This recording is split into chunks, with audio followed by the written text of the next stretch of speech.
Programme میں خوش آمدید ناظرین. خاقان بھائی صاحب ذرا اس کے اوپر واپس آئیے گا. ہاؤس کا وزڈم یہ ہم نے بہت مرتبہ بات سنی ہے.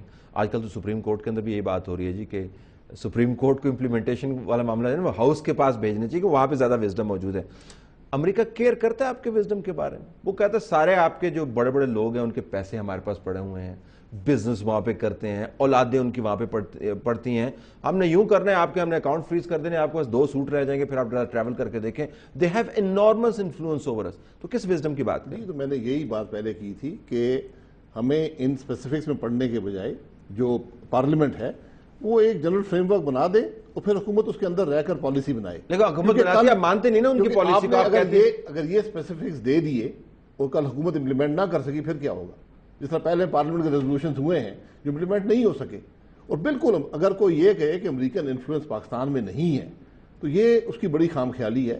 ہر لیول, پرسنل لیول پر انفلوئنس ہے, ملٹری میں انفلوئنس ہے, انٹیلیجنس اداروں میں انفلوئنس ہے, پولیٹیکل سائڈ پہ انفلوئنس ہے. امریکہ کے صحافیوں کے اندر انفلوئنس اس کی بات کیجئے. ہم تو اپنے میڈیا کے اندر بہت انگریس ہیں ان کی. جی تو یہ سب حقائق کو سامنے رکھ کر ہی فیصلے کرنے پڑتے ہیں.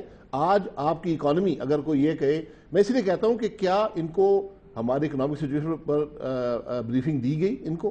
جو اگر ہمارے حکومت کا ایک ادارہ دوسرے سے بات نہیں کر رہا, فائنانس منسٹر آئے تھے, دیکھیں اگر آئی ایم ایف میں امریکہ اپوز کرے گا یا ورلڈ بینک اپوز, آپ کو کچھ نہیں ملے گا. یہ حقیقت ہے, ہم اس سے ہٹ نہیں سکتے. اگر ہمیں اور پروگرام چاہیے, ایڈ چاہیے, یہ سب چیزیں اب انٹر لنکڈ ہیں. دنیا بڑی چھوٹی ہے. ہم اس میں اسپیسیفک ڈالنا چاہیں کہ بریم دا کیا کر رہا ہے یا فلانے سے آپ نے مل لیا یا نہیں کر لیا, وہ بھی اب ڈال سکتے ہیں.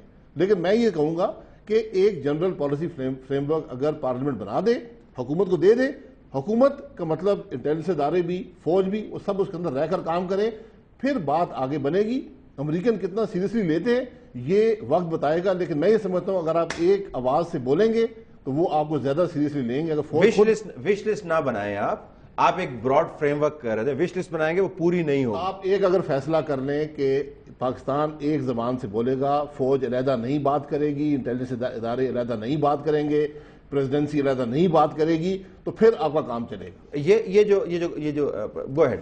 نہیں, یہ بہت اچھی بات ہے. اس میں ہونا یہ چاہیے. ہم نے ان کے ہاتھ مضبوط کرنے ہیں. یہ پاکستانی ہے اور اس میں کافی اس میں چیزیں ہیں, اس ریکمنڈیشن سفارشات جو اچھی ہیں. ہاں, لیکن اس میں جو انسنسیریٹی کی جو ایک بدبو آتی ہے وہ ایسے آتی ہے کہ یہ اس میں کوئی پریکٹیکل سٹیپس نہیں ہے. مثال کے طور پہ بہت اچھی ایک سجیشن ہے کہ آپ کے بیسس جو ہیں وہ آئندہ کبھی نہ دیے جائیں کسی غیر ملک کو جب تک پارلیمنٹ پاس نہ کرے کوئی. لیکن یہ چیز اس کے لیے کوئی آپ کیا کوئی لا پاس کریں گے, کیا ہے کوئی مطلب صرف ایک ریزولوشن پاس کرنے سے کیا ہوگا؟ لیکن ابھی تو پارلیمان کے پاس گیا ہے, ابھی تو ایک دن ہوا ہے, منڈے کو دوبارہ پارلیمان ڈیبیٹ کرے گا. لیکن ایک رپورٹ طلعت, آپ نے وہ رپورٹ دیکھی ہے؟ جی میں نے پڑھی. You seen it. لیکن آپ یعنی اس میں آپ اتنی بڑی پالیسی رکھ رہے ہیں, لیکن یہ ڈرانے والی رپورٹ ہونی چاہیے تھی. ایسی رپورٹ نہیں, اس میں سٹیپس ہوتے ہیں. دیکھیں نا, مجھے آپ سے یہ پوچھنا تھا کہ ہم نے بہت مرتبہ ماضی میں امریکہ کے ساتھ بات چیت کرتے ہوئے اپنی ریڈ لائنز کریٹ کی. ہم نے ڈرون حملوں کے اوپر ریڈ لائنز کریٹ کی, ہم نے ملٹری چیک پوسٹوں کے اوپر حملوں کے اوپر ریڈ لائنز کریٹ کی, ہم نے ان کی اپنی سرزمین کے اوپر انگریس کے اوپر ریڈ لائنز کریٹ کی, ہم پریس ریلیزز جاری کرتے رہے, ہم ریزولوشنز پاس کرتے رہے. کیا ہوا ان ریڈ لائنز؟ تو آپ چھپ کے جو باتیں کرتے رہے کہ بھئی ہم اسٹیٹمنٹ دے دیں گے, آپ ڈرون مارتے رہیں, ہم اسٹیٹمنٹ دے دیں گے لوگوں کو. جو تو آپ اچھا ان کا خیال یہ ہے کہ تو اگر وزیر اعظم صاحب جو ہیں ہمارے وہ اس طرح بات کریں گے جو میٹنگز کے اندر جو آف دا ریکارڈ ہیں, تو ظاہر ہے پھر آپ کی ریڈ لائنز پہ کون عمل کرے گا؟ سو ریڈ لائنز آپ کریٹ کر سکتے ہیں. کیا کریں, ہم جنگ لڑیں امریکہ کے ساتھ؟ طلعت, حسنی مبارک امریکہ کا چمچہ تھا, 30 سال تک اسرائیل سے تعلقات رکھے تھے. ترکی جو ہے وہ نیٹو ایلائی ہے, امریکہ کے ساتھ ہے. سعودی عربیہ اکانومی دیکھیں, ترکی نہیں, مصر کی اکانومی لے لیں, وہ ہم سے زیادہ ایڈ لیتے تھے امریکہ سے, 30 سال تک لیتے رہے ہیں. حسنی مبارک نے 30 سال تک مجال ہے وہاں پہ کسی مصری سیاستدان کی کہ وہ امریکہ سے چھپ کے گورنمنٹ کے بغیر ان کے ملاقات کرنے کی ضرورت نہیں تھی. دے ہیڈ حسنی مبارک, ان کو کیا ضرورت تھی دوسروں کے ساتھ بات کرنے کی؟ لیکن اس نے مداخلت کرنے کی کوئی امریکیوں کو حق نہیں دیا. وہ حسنی مبارک ان کے لیے کام کر رہا تھا تو ان کو مداخلت کرنے کی ضرورت نہیں. بہت سے ایفرٹس ہوئے جمہوریت کے لیے. امریکہ بڑا کلیئر ہے, ان کی بڑی ٹرانزیکشنل پالیسیز ہوتی ہیں. آپ نے ہمارے لیے کیا کرنا ہے, ہم آپ کے لیے کیا کریں گے. ٹھیک, یہ لمبی چوڑی ہسٹری میں نہ جاتے ہیں.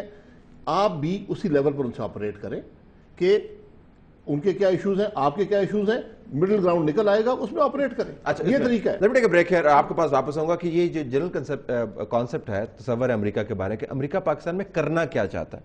ایک تو اس کا دوستانہ قسم کا تصور ہے کہ جی وہ ایک سپر پاور ہے اور وہ اسرٹ کرنا چاہتا ہے اپنے آپ کو, اور ہم ذرا خوفزدہ ہو جاتے ہیں, لیکن وہ کوئی زیادہ داؤ نہیں ہے میں ماننا چاہتا. دوسرا تصور یہ ہے کہ آپ کے نیوکس لے اڑے گا, آپ کو وہ ڈسنٹیگریٹ کروا دے گا, آپ کے اندر وہ تباہی پھیلا دے گا اور چائنا کے ہزار تنگ کرے گا. یہ دو پوائنٹ آف ویو ہیں. پارلیمان کس زاویے سے بحث کرتی ہے وہ ڈٹرمن کرے گا کہ اصول رہنما کیا بنتے ہیں. ناظرین, بریک کے بعد واپس آئیں گے تو ذرا امریکہ کی پاکستان کے اندر جو پالیسی ہے, سیاسی تصور اس کے اوپر آپ کو لے کے دیں.